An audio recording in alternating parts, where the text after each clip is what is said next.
अदब नाज़रीन, आप देख रहे दिन भर सनम एजाज के साथ हालात वाक़ात पर हमारी पहली नज़र। और दिन भर में हम आज पहली नज़र में साल 2010 के मामलात उठाने की कोशिश करेंगे और हम आपको बताना चाहेंगे। आपको याद होगा कि साल 2010 के एजिटेशन और 120 के करीब लोग मारे गए। तब रियासती सरकार, तब उमर अब्दुल्ला की सरकार थी और उमर सरकार पर मुख्तलिफ हलकों की तरफ से तनकीद और दबाव के बाद 19 जून 2014 को एक नोटिफिकेशन जारी हुई और इस नोटिफिकेशन के तहत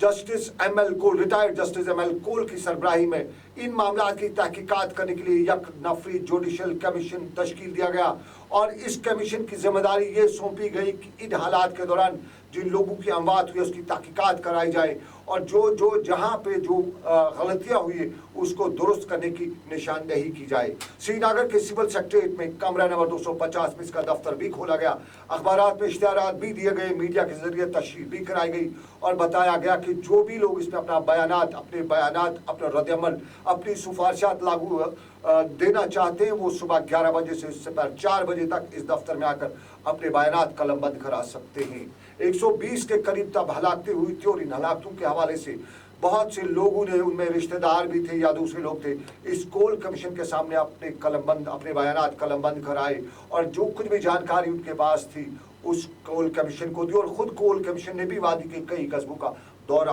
भी कराया। एक मुकर्रर मुद्दत के अंदर कोल कमीशन को रिपोर्ट दाखिल करनी थी लेकिन सही वक्त पर ये रिपोर्ट दाखिल नहीं हो सकी और उसके बाद इसकी मियाद मुद्दत में कई बार तक इजाफा भी किया गया। और हम आपको याद दिलाना चाहेंगे कि आखिरकार 30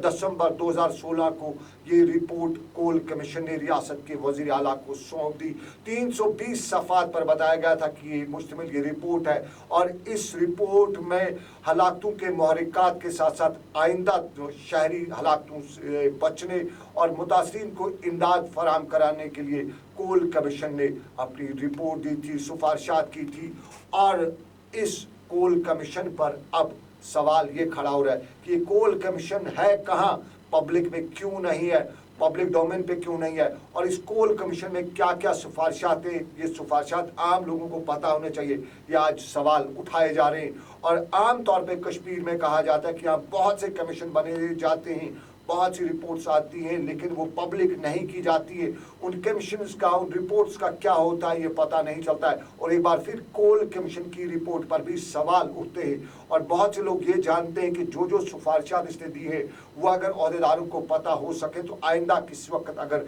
अल्लाह ना करे कुछ ऐसे हालात बनते हैं तो इन्हीं सिफारिशात को मद्देनजर रखते हुए हालातों से बचा जा सकता है। लेकिन कोल कमीशन की रिपोर्ट सरकार को पेश हो चुकी है लेकिन अभी तक उस रिपोर्ट को मंजर आम पर नहीं लाया जा रहा है। आखिर ये रिपोर्ट, इस पर जो इतना पैसा खर्च किया गया फिर उसकी ज़रूरत क्या थी जब कोल कमीशन की रिपोर्ट, जब ऐसे कमीशन की रिपोर्टें बाजार में आवाम के सामने नहीं आती हैं। और ये सवाल वादी कश्मीर में अक्सर लोग आज पूछ रहे हैं और पूछना भी चाहते हैं। लेकिन दूसरे मुद्दों में हम तामीर व तरक्की और ज़िला पुलवामा के तरक्याती बोर्ड मीटिंग आज ज़िला बोर्ड के चेयरमैन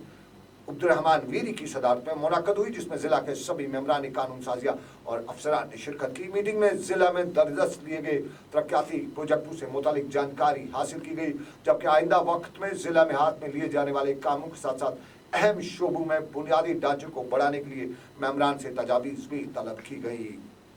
मीटिंग के दौरान सभी मेंबरान की राय हासिल करने के बाद बजफा की राय साल 2016-17 के लिए बजट की मंजूरी भी दी गई। इधर बड़गाम जिले में आज बोर्ड मीटिंग से कबल रियासती वजीर गुलाम नबी लोन हांजूरा की सदारत में मुख्तलिफ महकमों के अफसरान की मीटिंग मुनक्कद हुई जिसमें रवा माली साल के दौरान जिले में हुए कामों का जायजा लिया गया। मीटिंग में जिला तरक्याती कमिश्नर ने जिले में हासिल किए गए अहदाफ के हवाले से जानकारी दी और ज़राअत के वजीर गुलाम नबी लोन हांजूरा ने जिला इंतजामिया की सराहना करते हुए कहा कि पिछले साल हालात खराब रहने के बावजूद इंतजामिया ने तनदेही से काम अंजाम दिया। उन्होंने इंतजामिया को आइंदा भी लोगों के मसाइल हल करने और अवामी बहबूद के लिए दरदस्त लिए गए कामों की तकमील में ईमानदारी और लगन से काम करने की जरूरत पर जोर दिया। उधर देही तरक्की के वजीर एडवोकेट उमला खान ने रियासत में दूध की पैदावार में इजाफा करने के लिए नए ज़माने की टेक्नोलॉजी को बराए कार लाने पर जोर देते हुए बताया है कि दुनिया आज बहुत आगे पहुंच चुकी है और रियासत की आवाम को भी नई टेक्नोलॉजी को बराए कार लाकर अपनी आमदन में इजाफा करना चाहिए। जम्मू में आज ऑटोमेटिक मिल्क कलेक्शन सेंटर का इफ्ताह करते हुए उन्होंने बताया कि देही तरक्की का महकमा सिर्फ बंद और ठेकों के लिए नहीं है, बल्कि इस महकमे के पास उम्मीद से लेकर उड़ान तक कई ऐसे मंसूबे हैं जो आवाम को एक बेहतर जिंदगी फराहम करने में अहम रोल अदा कर सकती हैं।